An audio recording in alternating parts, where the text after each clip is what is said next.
Everyone, 3 चीजों का ध्यान रखना है आपको अपनी कार्डियोवैस्कुलर हेल्थ को अच्छा रखने के लिए, फिट रखने के लिए। तो सबसे पहला है रिस्क असेसमेंट। आपको देखना है कहीं आप हाई रिस्क पे तो नहीं हो। तो पहला है स्मोकिंग या वेपिंग। सबसे मेजर रीजन है ये हार्ट डिजीज होने के, कार्डियक अरेस्ट होने के। आजकल की जो यंग जनरेशन है बहुत ज्यादा स्मोकिंग वेपिंग करती है। ये करते हो तो बंद कर दो।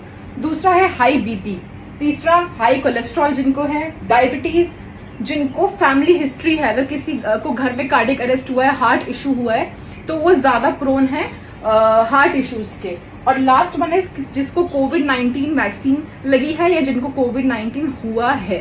दूसरा आता है टेस्टिंग। देखो टेस्टिंग में सबसे पहले क्या कराते हैं, ईसीजी। ईसीजी के बाद अगर उसमें कुछ फॉल्ट आया तो टीएमटी, एको, और भी सारे टेस्ट है वो मैं आगे बताऊंगी, पर ये सबसे कॉमन टेस्ट है। ये सबको कराते रहना चाहिए देखने के लिए कि आपका हार्ट ठीक काम कर रहा है कि नहीं।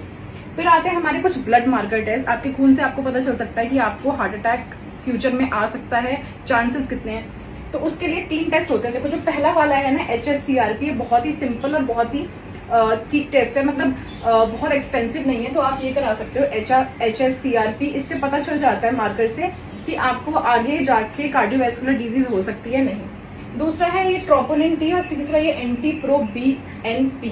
ये थोड़े एक्सपेंसिव टेस्ट हैं, सब नहीं करा सकते, तो पर ये जो थोड़े कॉमन टेस्ट हैं ये आप करा के देख सकते हो कि सब कुछ ठीक है कि नहीं। उसके बाद अगर आप बहुत एडवांस स्टेज पे जाना चाहते हो, अगर किसी को पैथोलॉजी आ गई, वो चाहता है कि और उसकी टेस्टिंग हो, तो उसके लिए कार्डियक CT एंड लास्ट में एंजियोग्राफी होती है। 2 पॉइंट्स मैंने आपको भी बताया। अगर उनको जानने के बाद लग रहा है कि हाँ आप कुछ कमी कर रहे हो, आपको ठीक करना है, तो उसके लिए 3rd पॉइंट है लाइफस्टाइल चेंजेस। अब लाइफस्टाइल चेंजेस में जैसे अगर आप स्मोकिंग वेपिंग कर रहे हो, छोड़ दो, अपने कोलेस्ट्रॉल को मैनेज करो, फ्राइड मत खाओ, तो जो चीजें आपको ऑलरेडी पता है वो सब मत करो। और आपका जो लाइफस्टाइल है ना, आजकल इतना स्ट्रेस हो गया है, तो आपका जो लाइफस्टाइल है वो आयुर्वेद इंस्पायर्ड होना चाहिए। अब ये मत कहना कि हम आयुर्वेद नहीं कर सकते, बहुत पुरानी साइंस है, ये वो नहीं। मैंने कहा आयुर्वेद इंस्पायर्ड होना चाहिए, यानी जो चीजें आप कर सकते हो वो करो। मैं ये नहीं कह रही कि आप सुबह 4 बजे उठो, नहीं, आप जो चीजें कर सकते हो वो करो। आपका लाइफस्टाइल आयुर्वेद इंस्पायर्ड होना चाहिए।